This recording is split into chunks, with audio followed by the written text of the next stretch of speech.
சங்கீதம் 34 பத்தி பேசும்போது நிறைய பேர் அது பயத்தை பத்தினதுன்னு நினைக்கிறாங்க. ஆனா உண்மையில அது பயத்தை ஜெயிச்சத பத்தின ஒரு கதை. இது வெறும் எல்லாம் நல்லா நடக்கும்னு சொல்ற ஒரு நம்பிக்கை மட்டும் இல்ல. இல்லவே இல்ல. இது ஏற்கனவே நடந்து முடிஞ்ச ஒரு உண்மையோட வாக்குமூலம். வாங்க இதுக்குள்ள கொஞ்சம் ஆழமா போய் பார்க்கலாம்.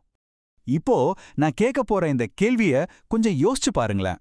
பயத்திலிருந்து விடுதலை கிடைக்கிறதுங்கிறது எதிர்காலத்துல நடக்க போற ஒரு விஷயம் இல்லாம ஏற்கனவே நடந்து முடிஞ்ச ஒரு நிஜம்னு சொன்னா எப்படி இருக்கும்? இந்த ஒரு சிந்தனை தான் சங்கீதம் 34ஓட முழு இதயமாவே இருக்கு. சங்கீதம் 34 நமக்கு என்ன சொல்ல வருதுன்னா, இது நடந்துடுச்சு, முடிஞ்சு போச்சு, இது ஏதோ ஒரு கற்பனை கதை கிடையாது, நிஜமாவே நடந்த ஒரு அனுபவத்தோட நேரடி சாட்சி. இது வெறும் கடவுளே காப்பாத்துங்கன்னு சொல்ற ஒரு ஜெபம் மட்டும் இல்ல, கடவுள் காப்பாத்திட்டாருன்னு சொல்ற ஒரு அறிக்கை. சரி, அப்போ இந்த அனுபவத்திலிருந்து வர்ற பிரகடனம் எப்படி இருக்கு? சங்கீதம் 34 எப்படி வெறும் நம்பிக்கையை மட்டும் பேசாம அந்த அனுபவத்திலிருந்து பேசுதுன்னு நாம இப்ப பார்க்கலாம். இந்த வசனத்தை கொஞ்சம் நல்லா கவனிங்க. நான் கர்த்தரை தேடினேன், அவர் எனக்கு பதில் அளித்தார். பாத்தீங்களா, இங்க ஒரு செயல் இருக்கு, அதுக்கு ஒரு பதில் இருக்கு. இது ஒரு பக்கம் மட்டும் இருக்கிற நம்பிக்கை இல்ல. கடவுள் என்ன காப்பாத்துவாருன்னு காத்துக்கிட்டு இருக்கிறது வேற, ஆனா அவர் என்னை காப்பாத்திட்டாருன்னு உறுதியா சொல்றது வேற. இது ஒரு நேரடி சாட்சி. இந்த ரெண்டு வாக்கியத்துக்கு நடுவில் இருக்கிற வித்தியாசத்தை பாருங்க. ஒரு சின்ன வார்த்தை தான், ஆனா எவ்வளவு பெரிய அர்த்த மாற்றம். தேவன் என்னை விடுவிப்பான்னு சொல்றது எதிர்கால நம்பிக்கை, ஆனா அவர் என்னை விடுவித்தார்னு சொல்றது நடந்து முடிஞ்ச அனுபவம். சங்கீதம் 34 முழுக்க முழுக்க பேசுறது இந்த அனுபவத்தை பத்தி தான்.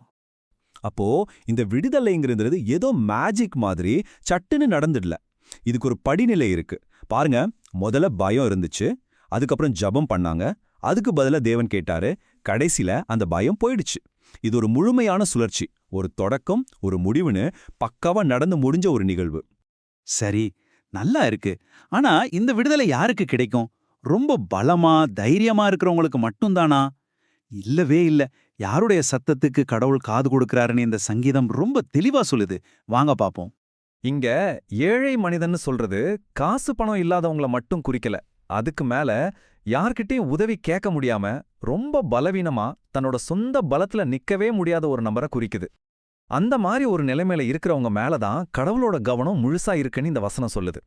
அப்போ இதுல இருந்து நாம கத்துக்க வேண்டிய முக்கியமான விஷயம் என்னன்னா, கடவுள் நாம பலசாலியா ஆகிறதுக்காக காத்துட்டு இல்ல.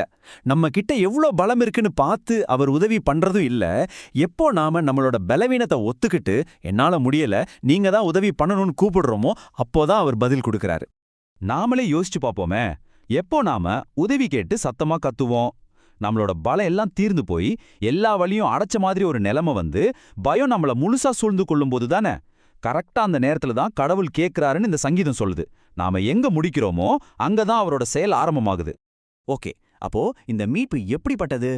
சும்மா தற்காலிகமா கிடைக்கிற ஒரு விடுதலையா, இல்ல முழுமையான பாதுகாப்பா? இந்த விடுதலையோட தன்மை என்னன்னு சங்கீதம் சொல்றத பார்க்கலாம். இந்த சங்கீதத்துல பாளையம் இறங்குதல்னு ஒரு வார்த்தை வருது. இது ஒரு மிலிட்டரி டர்ம். யோசிச்சு பாருங்க, ஒரு ராஜா தன்னோட கோட்டையை பாதுகாக்க சுத்தி படையை நிறுத்துவார் இல்லையா, அது மாதிரி. இது ஏதோ ஒரு தடவை வந்து காப்பாத்திட்டு போற விஷயம் இல்ல. இது ஒரு தொடர்ச்சியான முழுமையான பாதுகாப்பு. ஒரு செக்யூரிட்டி கார்டு மாதிரி எப்பவும் கூடவே இருக்கிறது. அப்படின்னா என்ன அர்த்தம் தெரியுமா? நமக்கு ஒரு ஆபத்து வருதுன்னு நாம உணர்றதுக்கு முன்னாடியே கடவுள் நமக்காக வேலை செய்ய ஆரம்பிச்சிடுறாரு. நம்ம கண்ணுக்கு தெரியாத பிரச்சனைகளை அவர் சரி பண்றாரு. நமக்கு தெரியாம வர்ற ஆபத்திலிருந்து நம்மள காப்பாத்துறாரு. தீ பிடிச்சதுக்கு அப்புறம் வர்ற ஃபயர் என்ஜின் மாதிரி இல்ல, தீ பிடிக்காம பாத்துக்கிற ஒரு கார்டியன் மாதிரி. இந்த ஒரு வார்த்தையை கவனிங்க, எல்லா. வாவ், இதுல எவ்வளோ பெரிய நம்பிக்கை இருக்கு பாருங்க. சில பயங்கள்ல இருந்து இல்ல, சில பிரச்சனைகள்ல இருந்து இல்ல, எல்லா பயங்கள்ல இருந்தும், எல்லா துன்பங்கள்ல இருந்தும். இது ஒரு பார்ட் டைம் ரிலீஃப் இல்ல, இது ஒரு ஃபுல் டைம் பாதுகாப்பு. ஆக இது ஏதோ ஒரு தடவை நடந்த அதிசயம் கிடையாது.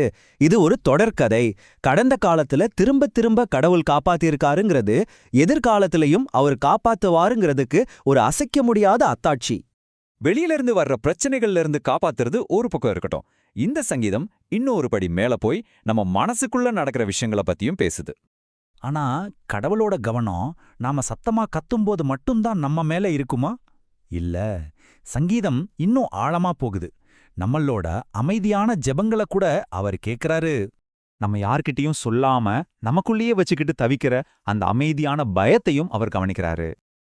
மத்தவங்க கண்ணுக்கு தெரியாத, ஆனா நமக்குள்ள நடந்துகிட்டு இருக்கிற அந்த தனிப்பட்ட போராட்டங்களையும் அவர் பார்க்கறாரு.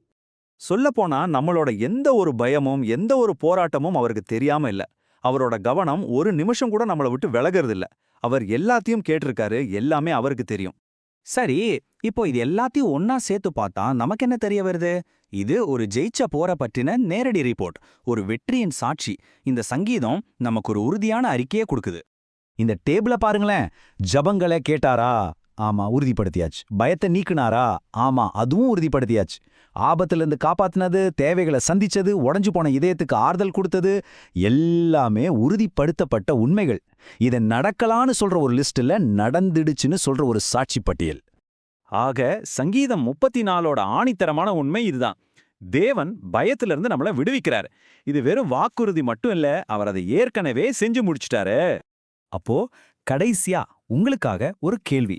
ஏற்கனவே ஜெயிச்சு முடிச்ச ஒரு போரை பத்தின இந்த சாட்சி இன்னைக்கு நீங்க சந்திச்சிட்டு இருக்கிற பயங்களை பார்க்கறவங்க பார்வையை எப்படி மாத்துது? இத பத்தி கொஞ்சம் யோசிச்சு பாருங்க.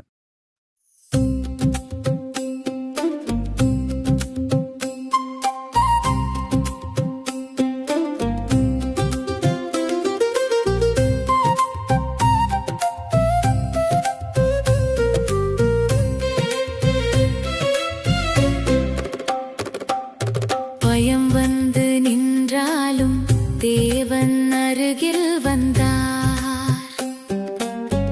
இருள் சூழ்ந்த நேரத்தில் ஒளி போல தோன்றினார். கண்ணீர் வழிந்த நேரத்தில் கரம் பிடித்து நின்றார். நான் கூப்பிட்ட அந்த நேரம் தேவன் பதில் கொடுத்தார். பயம் ஓடியது, சந்தோஷம் வந்தது, தேவன் காப்பாற்றினார், இதயம் நிறைந்தது. தேவன் விடுவித்தார், பயமெல்லாம் போனது, தேவன் காத்தார், இருள் எல்லாம் ஓடியது, தேவன் நெருக்கம், நம்பிக்கை வந்தது. சங்கீதம் 34 ஜெயம் இன்று கிடைத்தது. தேவன் விடுவித்தார், நான் சாட்சியாக நின்றேன். தேவன் காத்தார், புதிய பாதை கண்டேன். பயம் எல்லாம் உடைந்தது, தேவன் ஜெயம் கொடுத்தார்.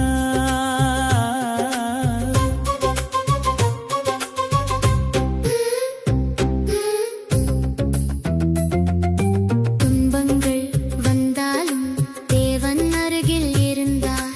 நம்பிக்கை குறைந்த நேரம் புதிய வலிமை தந்தார். வழி தெரியாத நேரத்தில் வாசல் திறந்து வைத்தார். சுற்றி நின்ற ஆபத்தில் தேவன் காப்பாற்றினார்.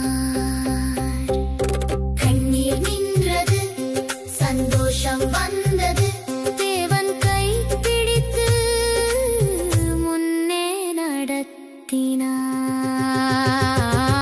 தேவன் விடுவித்தார், பயம் எல்லாம் போனது, தேவன் காத்தார், இருள் எல்லாம் ஓடியது, தேவன் நெருக்கம், நம்பிக்கை வந்தது.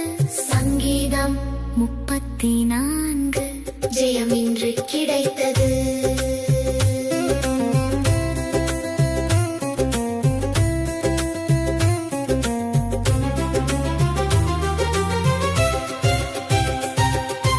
உடைந்த இதயம் சீரானது, தேவன் அருகில் வந்ததால்.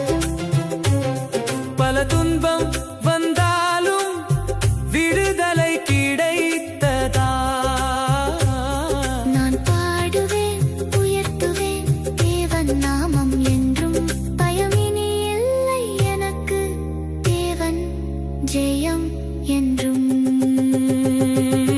தேவன் விடுவித்தார், நான் ஜெயம் பெற்றேன், தேவன் காத்தார், நான் முன் சென்றேன், தேவன் அருகில். பயம் மறைந்தது, சங்கீதம் 34 ஜெயம் தொடங்கியது.